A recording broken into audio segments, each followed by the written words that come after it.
Hello, and a huge, warm welcome back to English Made Easy. And I'm David. It's so good to have you with us. Seriously, it brightens our day to know you're here, ready to dive in. Here at English Made Easy, our whole purpose, our absolute mission, is to make learning English, well, easy. We want to break it down, make it understandable, and honestly, a little fun. No boring textbooks here, just real world English that you can actually use.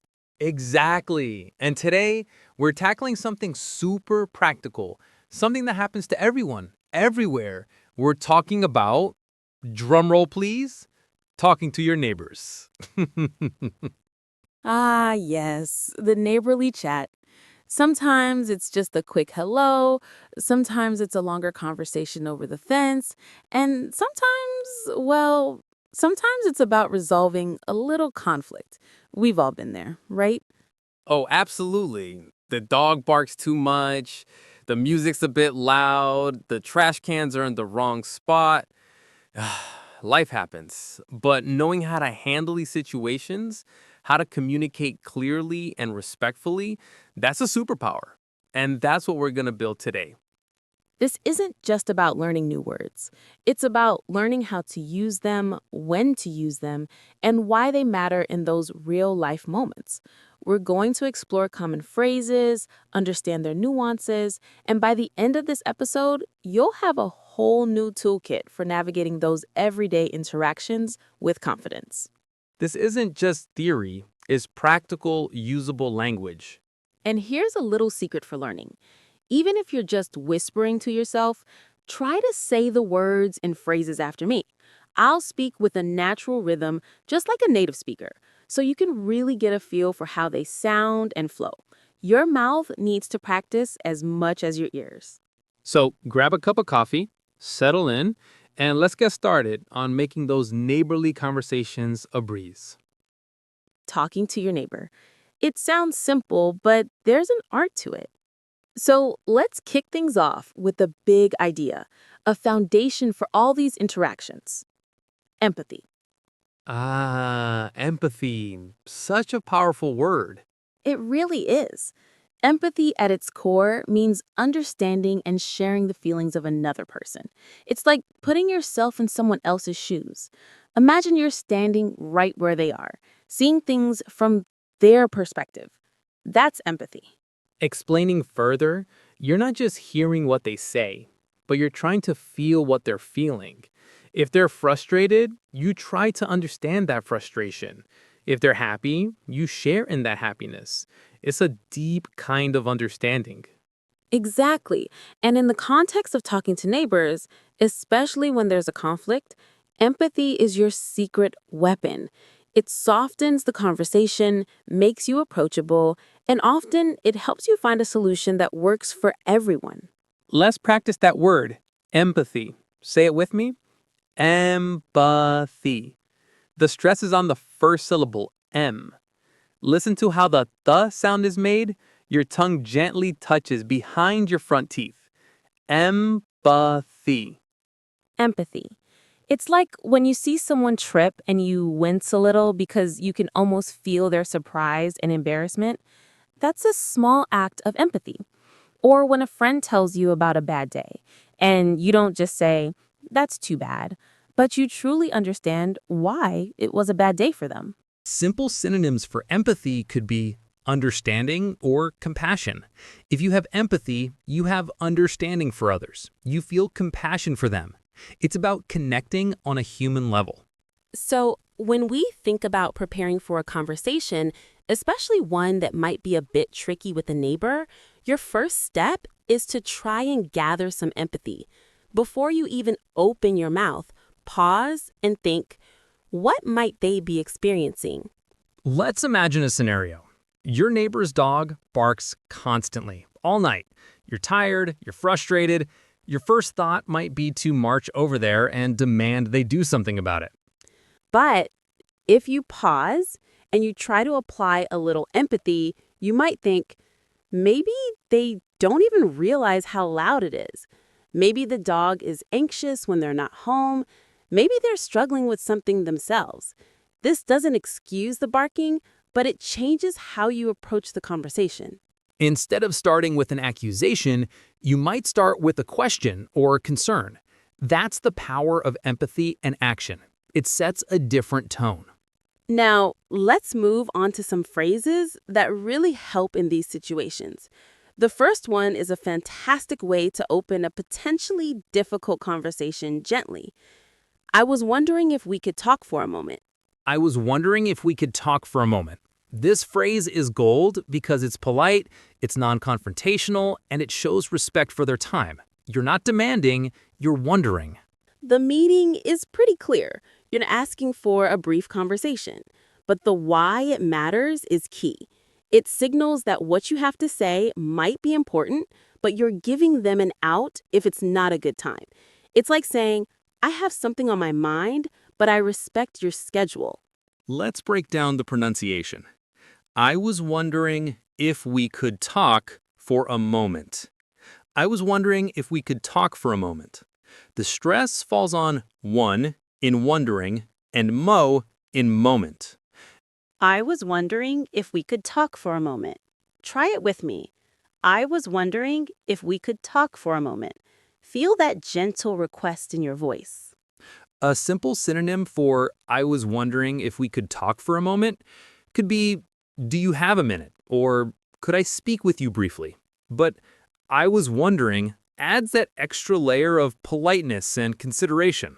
It's less direct, which can be a good thing when you're approaching a sensitive topic. Let's put it into practice.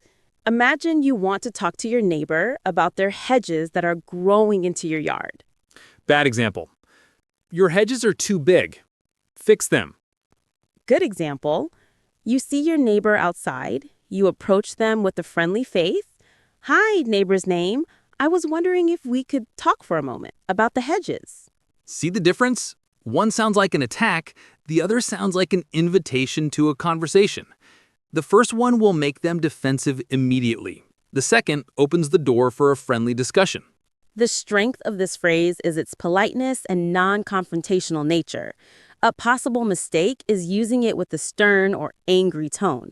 The words are polite, but your voice needs to match. Practical advice. Always use this phrase with a calm, even tone of voice. A smile helps too. Even if you're internally a little annoyed, projecting calmness will make the interaction much smoother. Okay, so you've opened the conversation. Now you need to explain what's going on, but again, in a way that doesn't sound accusatory. This leads us to our next key phrase. I've noticed that. I've noticed that.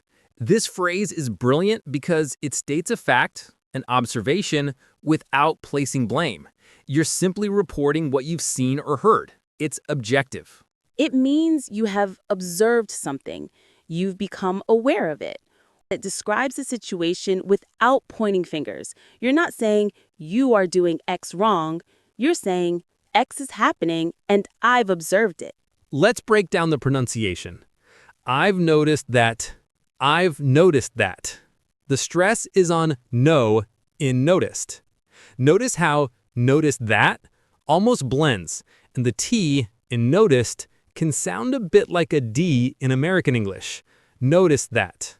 I've noticed that. Say it with me. I've noticed that. It's a very neutral way to begin describing a problem. Simple synonyms for I've noticed that could be I've observed that or it seems that. But I've noticed is very common and natural in everyday speech. Let's go back to our barking dog example. You've said, I was wondering if we could talk for a moment. Now, how do you follow up? Bad example. Your dog barks all night. It's keeping me awake. Good example. I was wondering if we could talk for a moment. I've noticed that the dog barks quite a bit during the night, and I'm finding it a little difficult to sleep. See how I've noticed that the dog barks is so much softer than your dog barks? It frames the issue as something you're experiencing rather than a direct accusation against them or their pet. The strength here is its neutrality. It keeps the conversation factual rather than emotional. A common mistake is letting your tone betray the neutral words. If you say, I've noticed that through gritted teeth, it loses its power.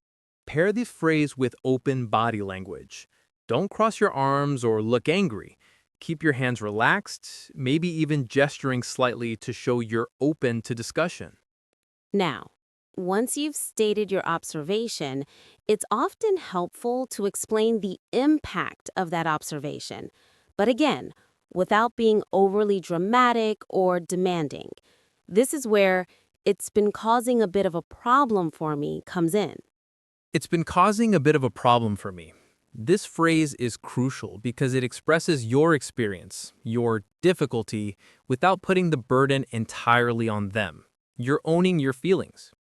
It means that whatever you've noticed is creating some kind of difficulty or inconvenience for you.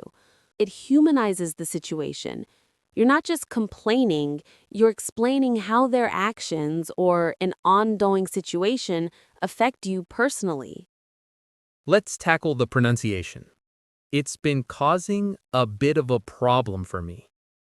The a bit of a often runs together very quickly, almost like a bit of a. It's been causing a bit of a problem for me. Try to say it with a slight hint of vulnerability, not aggression. It's been causing a bit of a problem for me. Synonyms? You could say it's been difficult for me, or I'm having some trouble with it.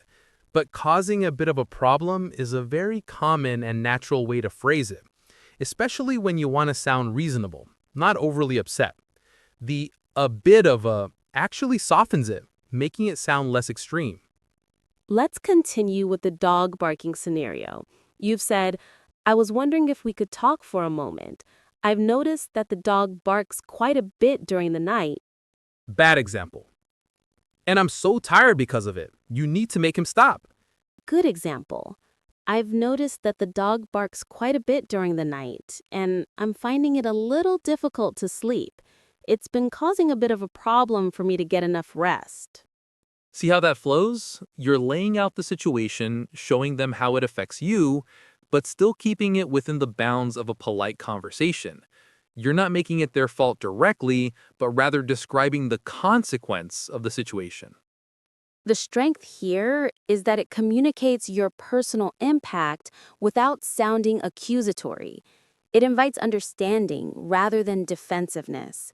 A potential mistake is using this phrase to over-dramatize the situation.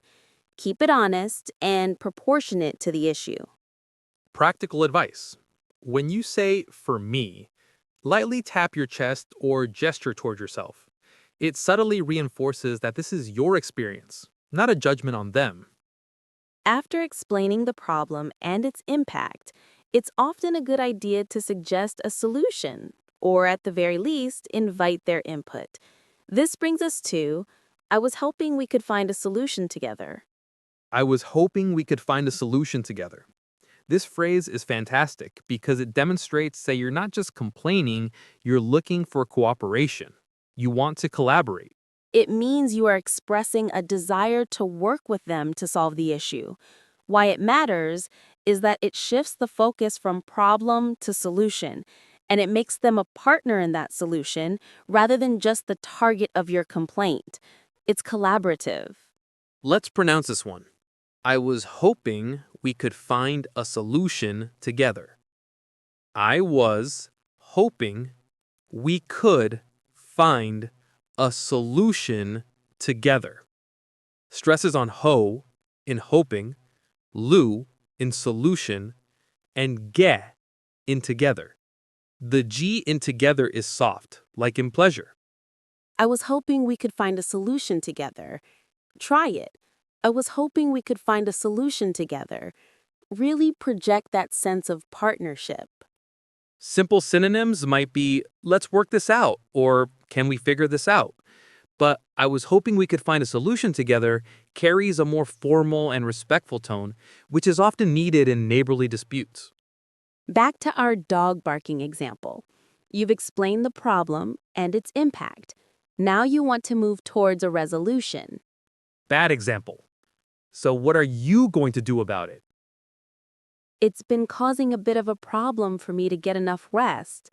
I was hoping we could find a solution together. Maybe something that works for both of us? That last part, maybe something that works for both of us, just adds an extra layer of empathy and consideration. It shows you're not just thinking about yourself. The strength of this phrase is its collaborative spirit. It immediately turns a potential conflict into a shared challenge. A common mistake is saying it without truly meaning it. If you already have your mind made up about the only solution, it won't sound genuine. Practical advice. Be prepared to offer a couple of potential solutions yourself, or at least be ready to listen to their ideas. This shows you're serious about working together. And speaking of offering solutions, sometimes you need a way to politely suggest something without sounding like you're telling them what to do. That's where "would you be open to" comes in. Would you be open to? This is a wonderfully gentle way to float an idea. It asks for their willingness, their receptivity, without being pushy. It means you're asking if they are willing to consider a particular idea or course of action. That it respects their autonomy. You're not commanding them, you're simply asking if they're receptive to an idea. It's an invitation, not an order. Let's practice this pronunciation. Would you be open to? Would you be open to? The stress is on O in open. The would you be often blends into would you be. Would you be open to? Would you be open to? Try it. Would you be open to? It should sound genuinely curious, not demanding. Synonyms could be how would you feel about or have you considered, but would you be open to is very common and direct, yet still very polite. Let's return to our barking dog. You've said, "I was hoping we could find a solution together, maybe something that works for both of us." Bad example. You should get a bark collar. Good example. "I was hoping we could find a solution together, maybe something that works for both of us. Would you be open to trying a white noise machine near the dog's bed at night? Or perhaps looking into some training options?" You see how you're offering possibilities rather than telling them what to do. It gives them options and makes them feel like part of the decision-making process. What's good is its gentle suggestiveness. It allows for discussion without creating resistance. A common mistake is proposing a solution that is clearly too expensive or inconvenient for them, showing a lack of empathy on your part. When you ask, would you be open to, be prepared for them to say no. And if they do, respect that. It's part of the collaborative process to explore other options if one doesn't work. Sometimes a neighborly conflict isn't about something they are doing, but something they aren't doing, like cleaning up their yard or moving their car. For those situations, a slightly more direct but still polite approach is needed. This leads us to, "I was wondering if you might be able to help me with something." I was wondering if you might be able to help me with something. This phrase is fantastic because it frames your request as asking for their help, which makes people generally more willing to listen and respond positively. It means you are politely asking for assistance or a favor. It's still very polite, but it sets up a clear expectation that you have a request. It's a bit more direct than, "I was wondering if we could talk," signaling that you need something done. Let's get the pronunciation right. I was wondering if you might be able to help me with something. "I was wondering if you might be able to help me with something." You're asking for their effort. Synonyms could be, could you do me a favor? Or, I need your assistance with something. But I was wondering if you might be able to help me is more formal and less imposing, especially for a neighborly request. Let's say your neighbor's car is always parked in a way that blocks your driveway slightly. You've been meaning to say something. Hi, neighbor's name. I was wondering if you might be able to help me with something. I've noticed that your car is sometimes parked a little close to my driveway, and it makes it quite difficult for me to get out. See how that shifts the blame from "you're doing something wrong" to "I have a problem and I'm hoping you can assist." It's a subtle but powerful difference. It allows for discussion without creating resistance. A common mistake is proposing a solution that is clearly too expensive or inconvenient for them, showing a lack of empathy on your part. Be ready to explain why their help is needed. In the car example, explaining why it's difficult for you to get out makes your request more understandable and legitimate. What if the issue is less about a problem and more about just needing to politely remind someone of a shared responsibility, like keeping common areas clean? For that, we have just a friendly reminder about.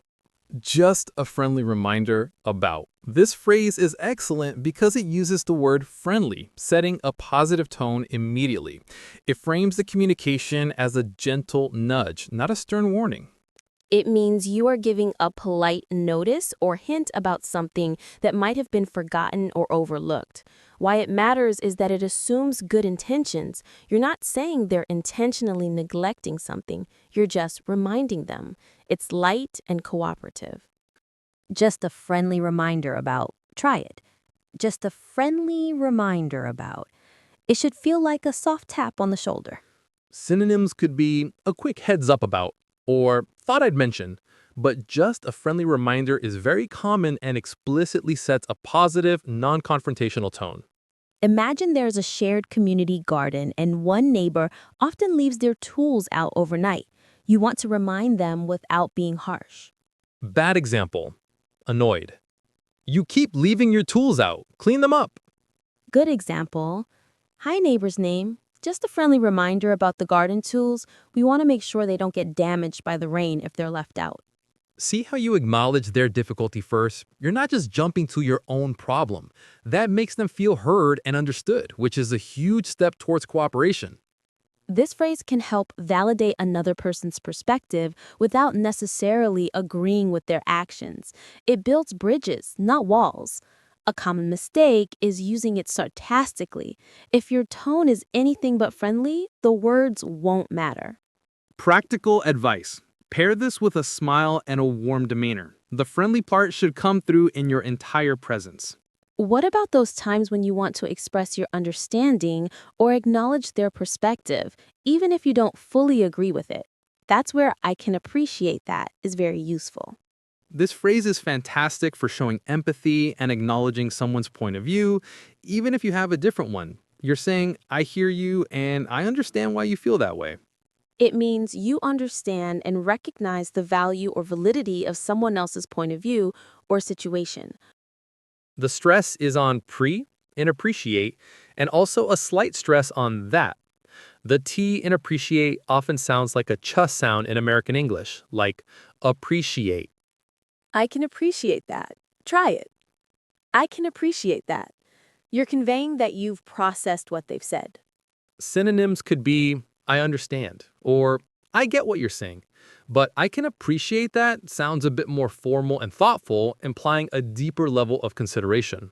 Let's use our barking dog scenario again. Imagine your neighbor says, I know the dog barks, but he gets really lonely when I'm at work. Dismissing. Well, that's not my problem. He still barks.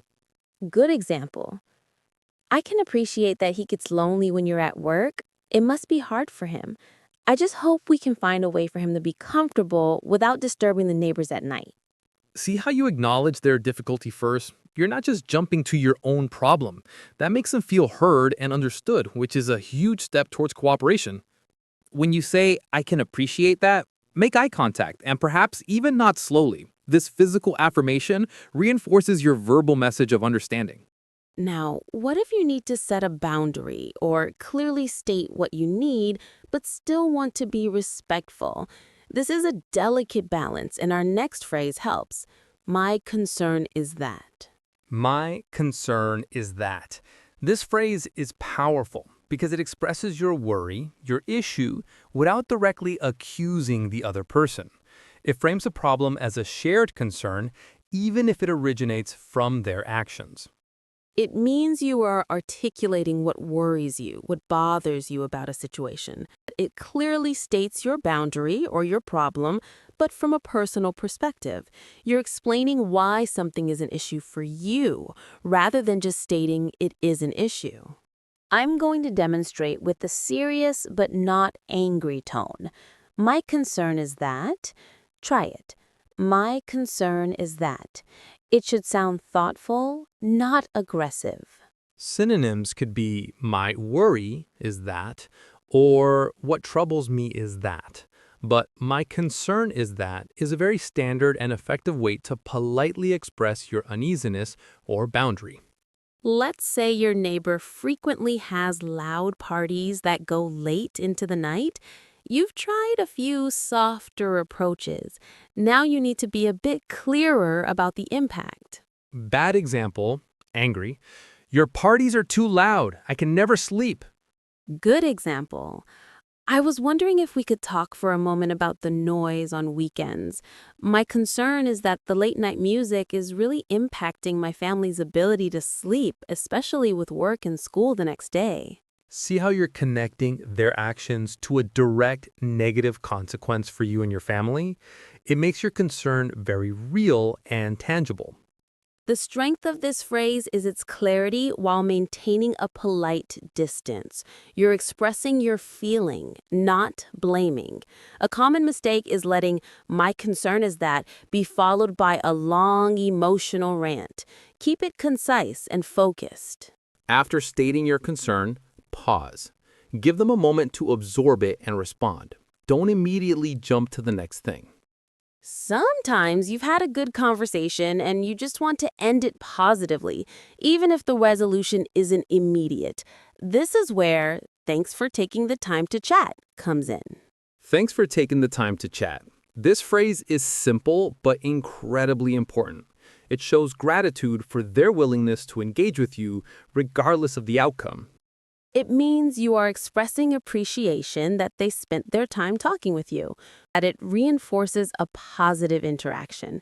Even if the discussion was difficult, acknowledging their time and effort leaves the conversation on a good note.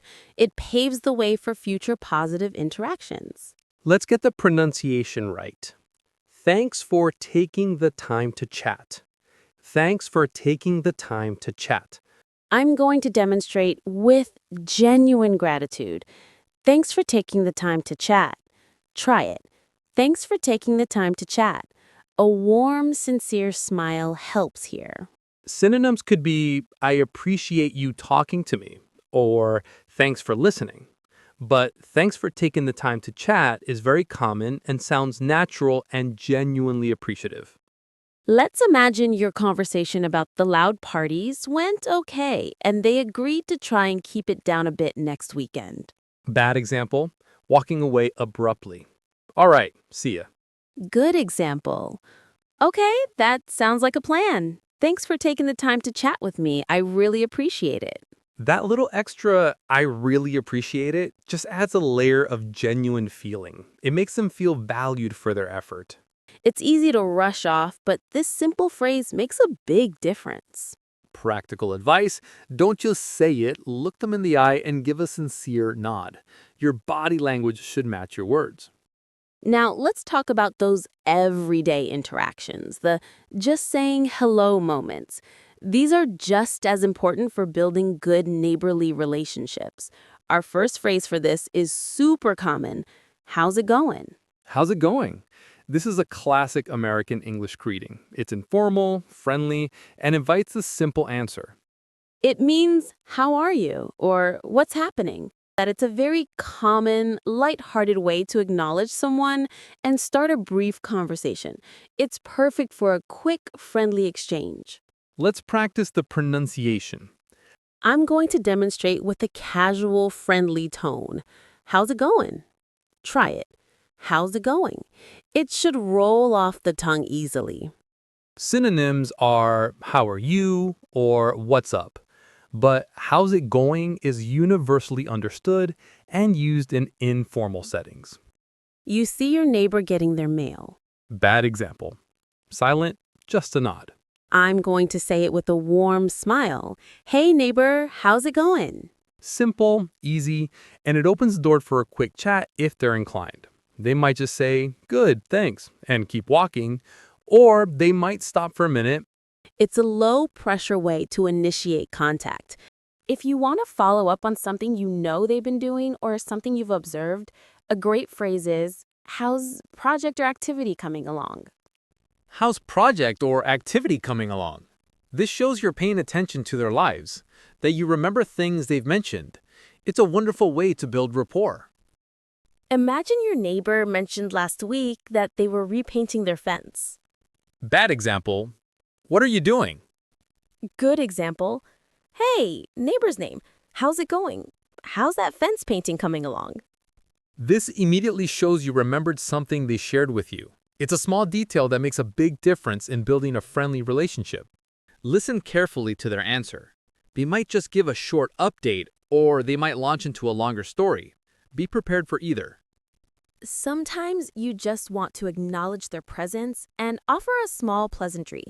For that, we have nice day, isn't it? Nice day, isn't it? This is a classic, simple conversation opener, especially when the weather is genuinely good.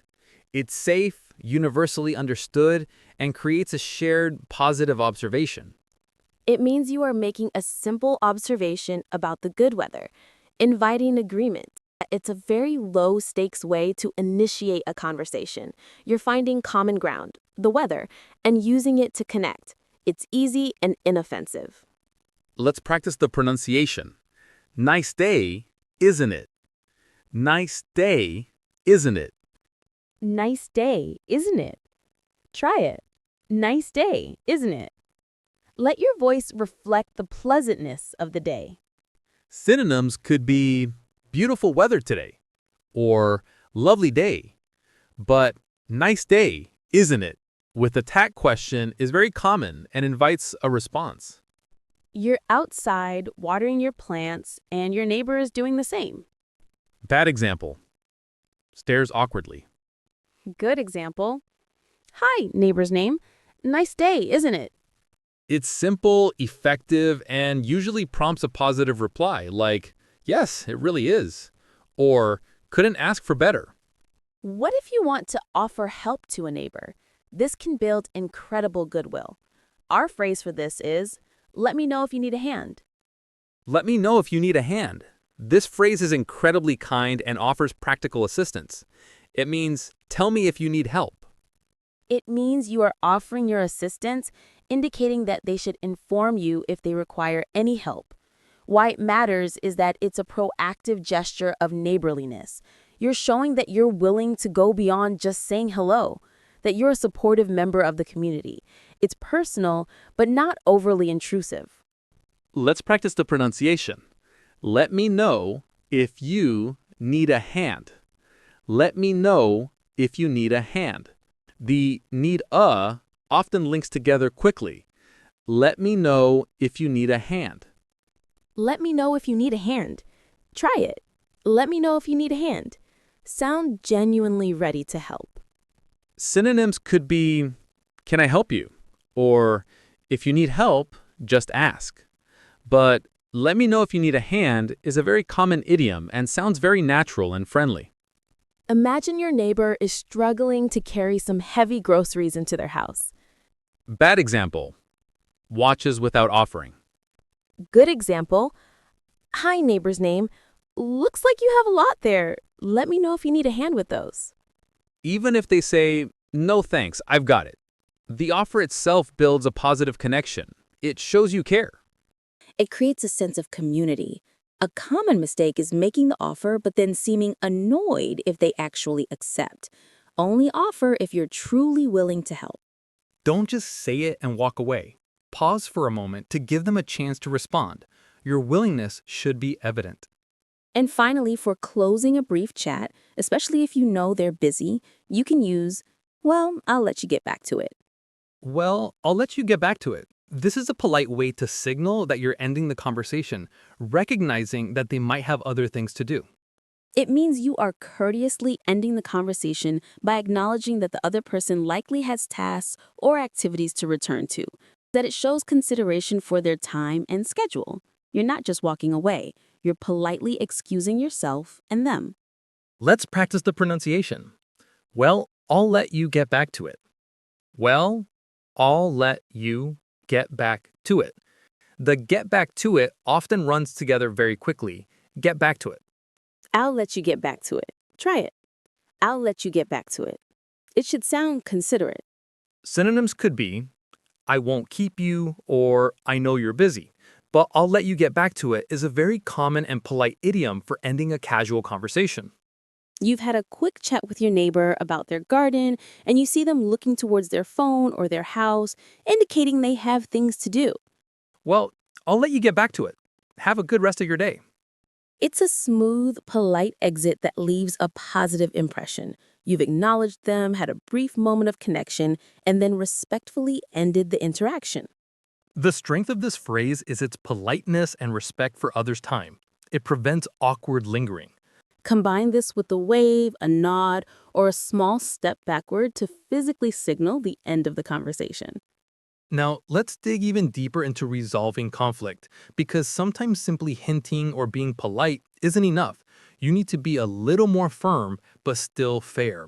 This leads us to the phrase, I understand where you're coming from, but. I understand where you're coming from, but this is a crucial phrase for acknowledging their perspective while still asserting your own. It's a bridge between empathy and stating your needs. You're saying, I hear you, I get it, and here's my point. It means you comprehend their viewpoint or the reasons behind their actions or feelings, but you are about to introduce a differing point or a counter-argument. Why it matters is that it validates their feelings first, which often makes them more receptive to hearing your side. The but signals that your perspective will now follow. Let's practice the pronunciation. I understand where you're coming from, but I understand where you're coming from, but. Stresses on stand in understand, come in coming, and but. The coming from often sounds very linked together. Coming from. I understand where you're coming from, but try it. I understand where you're coming from, but feel that shift from agreement to assertion. Synonyms could be I hear what you're saying, however, or I can see your point, though. But I understand where you're coming from is a very common and natural way to open this kind of balanced statement. Imagine your neighbor has loud parties and they just told you, I work hard all week and the weekend is my only chance to let loose and relax. That's not an excuse to disturb everyone. I understand where you're coming from, David. Everyone needs to relax and unwind after a long week. My concern is that the late night music is really impacting my family's ability to sleep, especially with work and school the next day. See how that works. You didn't dismiss their need to relax, you acknowledged it, but then you gently redirected the conversation back to the impact of their actions on you. That but is a powerful pivot. It allows you to maintain respect while still stating your issue. A common mistake is using it as a preface to an attack, which makes the understanding part seem insincere. Practical advice. Really try to internalize their perspective before you say, I understand where you're coming from.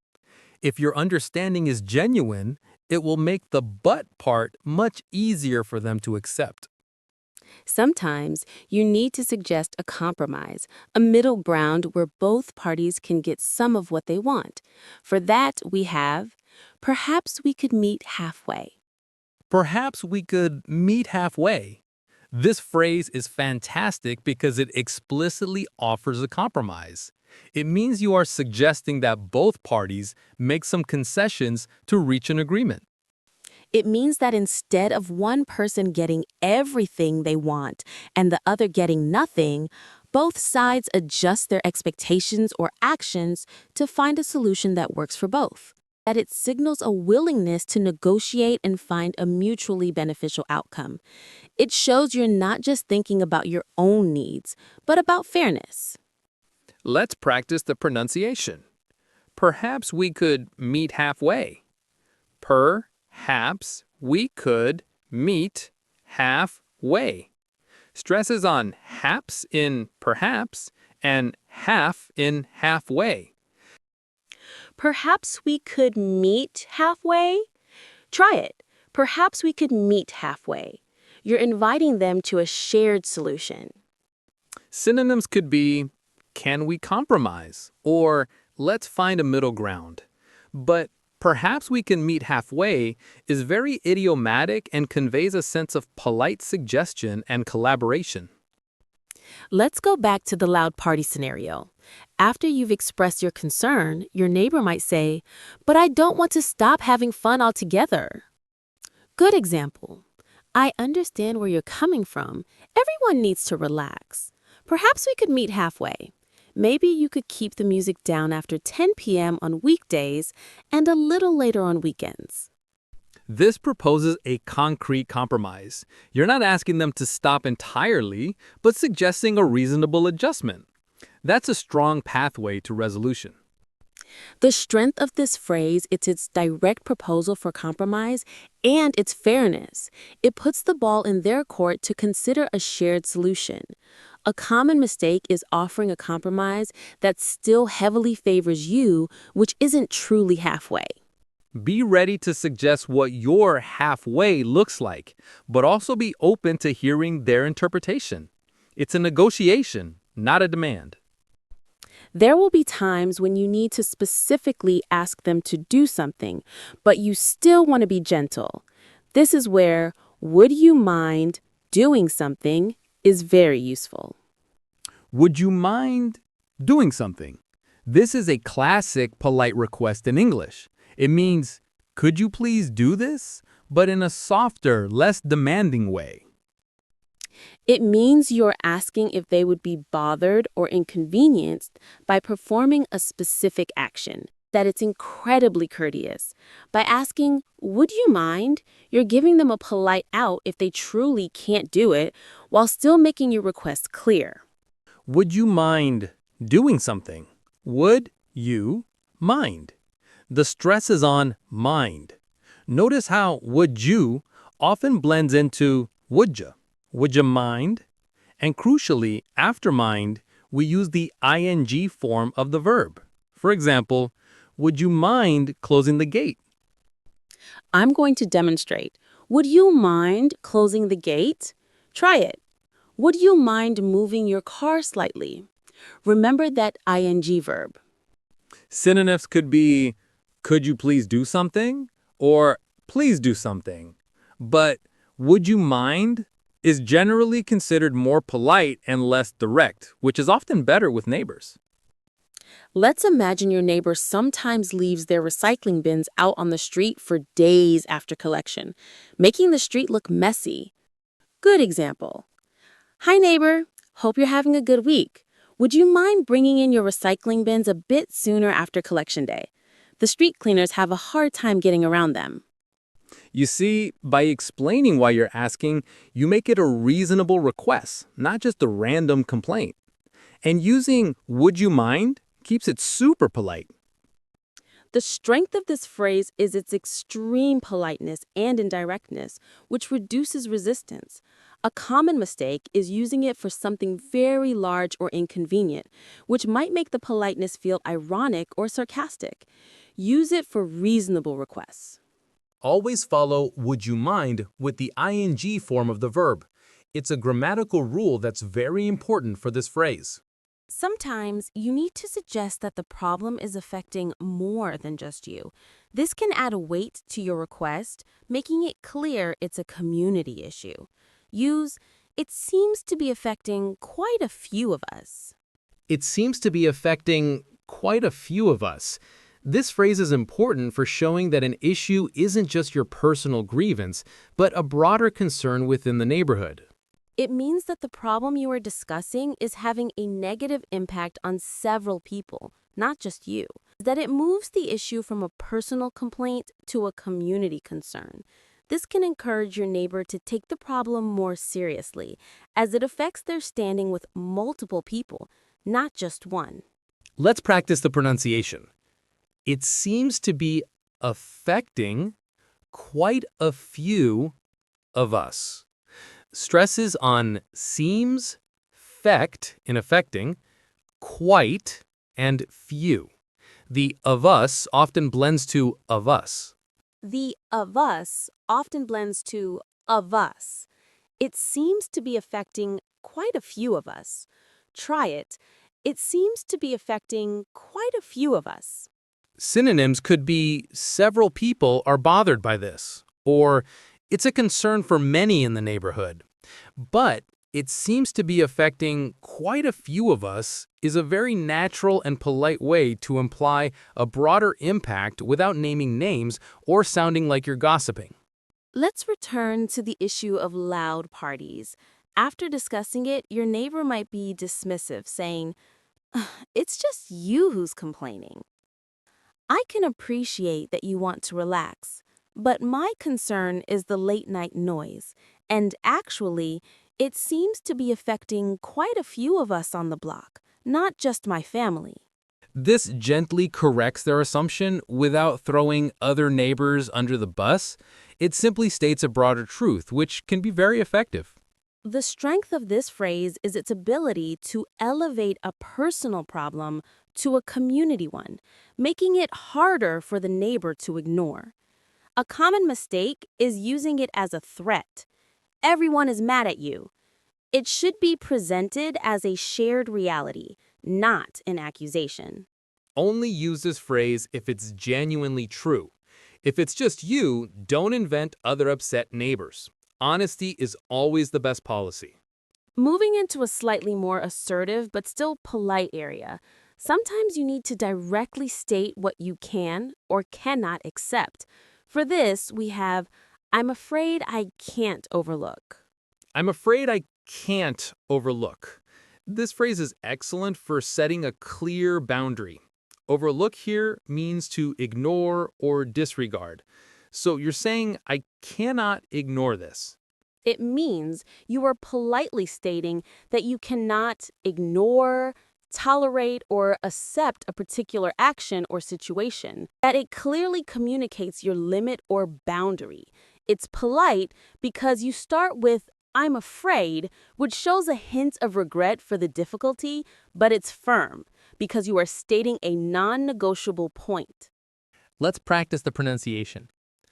I'm afraid I can't overlook. Stresses on afraid and look in overlook. The can't is very distinct and strong here. Demonstrating with a calm, decisive tone. "I'm afraid I can't overlook." Try it. "I'm afraid I can't overlook." Feel the blend of politeness and firmness. Synonyms could be I cannot accept or I cannot tolerate. But I'm afraid I can't overlook is a very common and slightly softer way to phrase a clear refusal to accept something. Imagine your neighbor continues to leave their trash bins in a way that blocks the sidewalk, despite previous gentle reminders. Bad example. If you don't move those bins, I'm calling the city. "I'm afraid I can't overlook the bins blocking the sidewalk anymore." It's a safety hazard for people walking by, especially those with strollers or in wheelchairs. You're not making a threat. You're stating a fact and a boundary.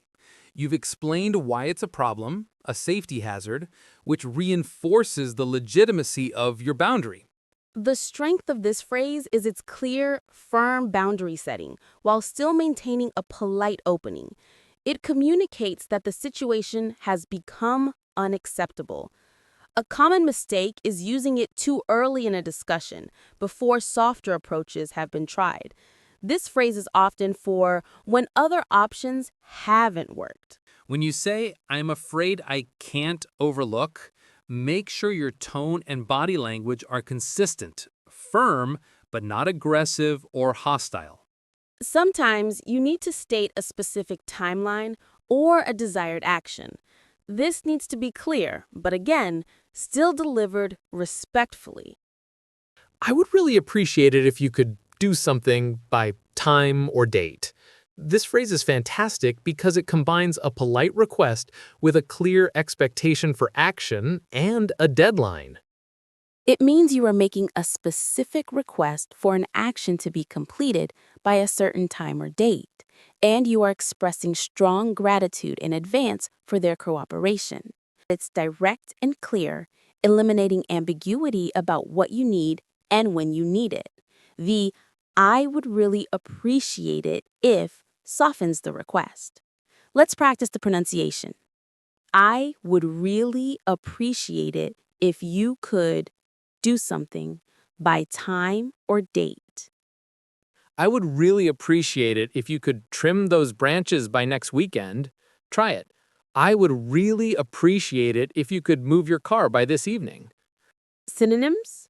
You could say, please do something by time or date, but that's much more direct and less polite.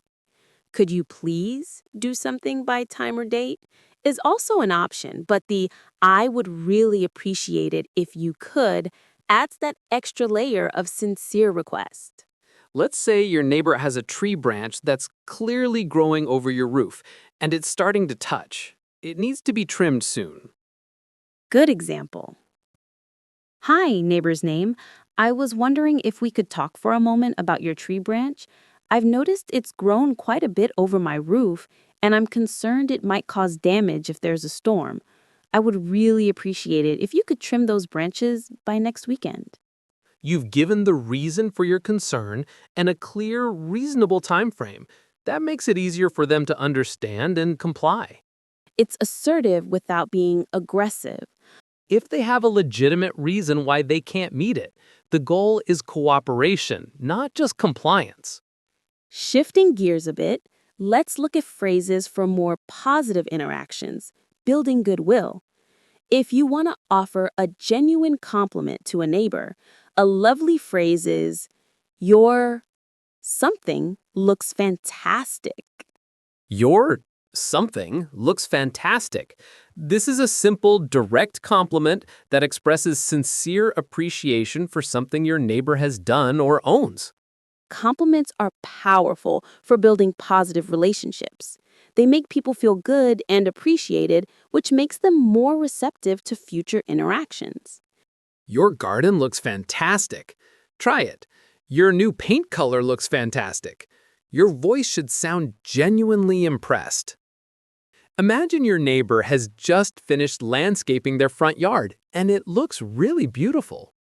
I just wanted to say, your new landscaping looks absolutely fantastic. You've done such a wonderful job. That specific compliment and adding, you've done such a wonderful job, makes it even more genuine. It acknowledges their effort. It's a quick and effective way to spread good vibes. Be specific with your compliment. Instead of just, your house looks good, try, I really love the color you chose for your front door. If you're going to be doing something that might cause a disturbance, like having a party or doing construction, it's incredibly thoughtful to give your neighbors a heads up. Use, just wanted to give you a heads up that. Just wanted to give you a heads up that. This phrase means I wanted to inform you in advance about something that might affect you. A heads up is a warning or advance notice. It means you are providing advance information about a situation or event, typically something that might be inconvenient or unexpected for them. It shows respect and consideration for your neighbors. It allows them to prepare for potential noise or disruption, which prevents frustration and builds goodwill. Let's practice the pronunciation. Just wanna give you a heads up that. Stresses are on wan in wanted, heads in heads up, and that. The wanted to often blends to wanna. Just wanted to give you a heads up that. Try it. Just wanted to give you a heads up that. Synonyms could be just letting you know or I wanted to inform you, but give you a heads up is a very common and friendly idiom. Imagine you're planning a big backyard party with music that might go a bit late. Just wanted to give you a heads up that we're planning a small get-together this Saturday evening. We'll try to keep the music down after 10 p.m., but I wanted to let you know in case it gets a little lively. That's incredibly thoughtful. It sets expectations, shows respect, and gives them a chance to prepare or even ask questions. If possible, offer a way for them to contact you if there's an issue during the event, like feel free to text me if anything comes up. What about apologizing? It's a huge part of good neighborly relations when you might have caused an issue. Our phrase is, "My apologies for the issue." My apologies for the issue. This is a polite and slightly formal way to say, I'm sorry for this problem. It means you are expressing regret and taking responsibility for a specific problem or inconvenience you caused. Sincere apology can quickly de-escalate tension and repair relationships. It shows you acknowledge your mistake and care about the impact on others. Let's practice the pronunciation. My apologies for the issue. My apologies for the noise last night. Try it. My apologies for the mess. Your voice should convey sincere remorse. Synonyms could be I'm sorry for the issue or excuse me for the issue, but my apologies for is a bit more formal and carries a strong sense of genuine regret. Imagine you accidentally parked your car partially blocking your neighbor's driveway for an hour without realizing it. Bad example. Well, there was nowhere else to park. Good example. My apologies for the way I parked my car earlier. I didn't realize I was blocking your driveway, and I'm really sorry for any inconvenience it caused. That takes immediate responsibility and expresses regret for their inconvenience. That goes a long way. It rebuilds trust. A common mistake is adding excuses or justifications after the apology, which diminishes its sincerity. Keep it focused on the apology itself. Don't wait too long to apologize. The sooner you do, the more effective it will be in resolving any upset. What about offering to make amends or fix something you've done? Use, "Is there anything I can do to make it right?" Is there anything I can do to make it right? This phrase means, what can I do to fix the problem I caused, or how can I compensate you? It means you are asking the affected person what steps you can take to correct the situation or mitigate the negative impact of your actions. Let's go back to accidentally blocking the driveway. You've apologized. Now, how do you extend that olive branch? My apologies for the way I parked my car earlier. I didn't realize I was blocking your driveway, and I'm really sorry for any inconvenience it caused. Is there anything I can do to make it right, like help you unload your groceries? That immediately shows you're not just saying empty words, you're ready to take action.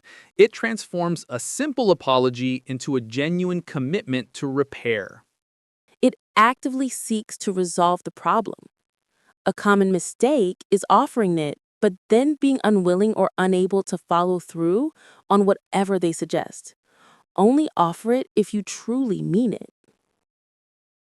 Thank you so much for watching this video all the way to the end. It really means a lot that you chose to spend your time learning with English Made Easy. If you found even one idea here useful, please give this video a like. It helps more learners just like you discover our channel. And if you haven't already, make sure to subscribe and turn on the notification bell. That way, you'll never miss our next lesson, tip, or practice session. When you support the channel, you're not just helping it grow, you're also helping us create even more free content for learners all around the world. Together, we're building a community where English becomes easier, step by step. I'd also love to hear from you. Drop a comment below and let me know your biggest challenge in learning English. Your feedback helps me create videos that truly match your needs. Thanks again for being part of English Made Easy. Keep practicing, keep learning, and I'll see you in the next video.